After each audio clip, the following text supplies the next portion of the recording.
Hello friends, today's study topic is NPA, which means non-performing assets. First of all, let's see what is NPA. Banks give loans to people and companies for interest. In this way, banks get profit. But some people and some companies do not repay the loans and interest and hence become bad loans for banks, which means banks do not earn profit on these loans. So the name non-performing assets.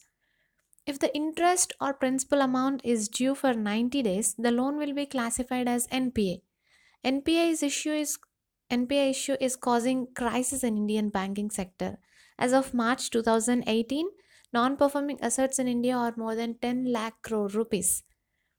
Now let's see why there is such a huge amount of NPAs in India. Till recently, some banks issue loans without thoroughly analyzing the capacity of the company that is borrowing the money. This is partly due to corruption, nepotism, and political influence on Indian banking sector. And a good part of NPS is because of willful defaulters. There is no much fear of loss due to the ineffective implementation of laws in India.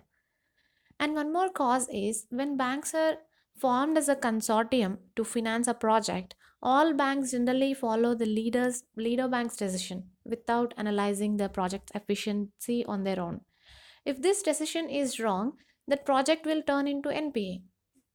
And another loophole in this consortium banking is banks are not sharing information among themselves about the repayment behavior of companies.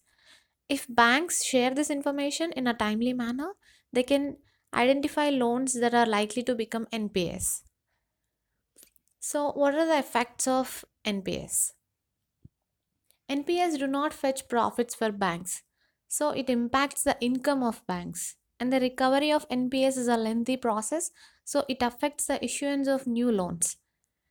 Lack of investment for companies impacts economy. So to deal with this issue, government has to recapitalize banks so that banks can issue new loans. But as long as the new NPA issue is not solved, banking sector will be in crisis.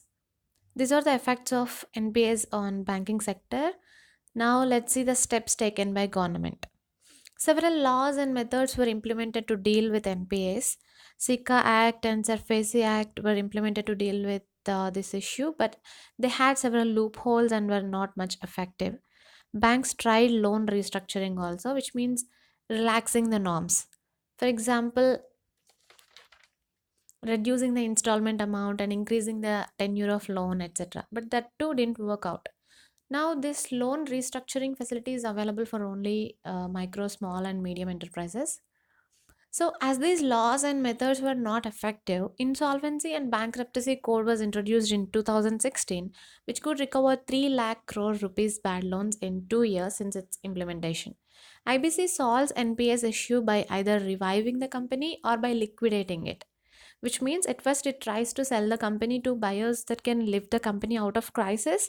If no buyer is found, it will sell the assets of the company.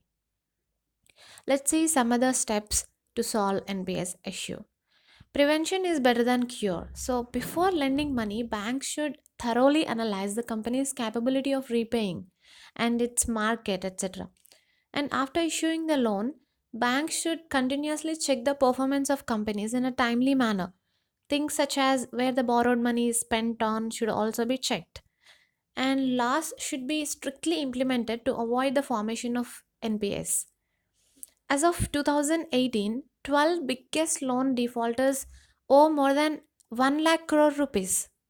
So concentrating on these borrowers will recover a good part of NPS, and government is already concentrating on this.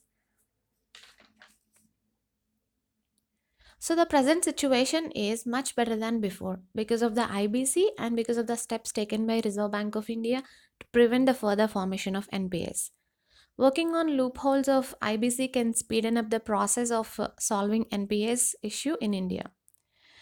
That's it about this topic. If you like this video, please subscribe to our channel. Thank you for watching.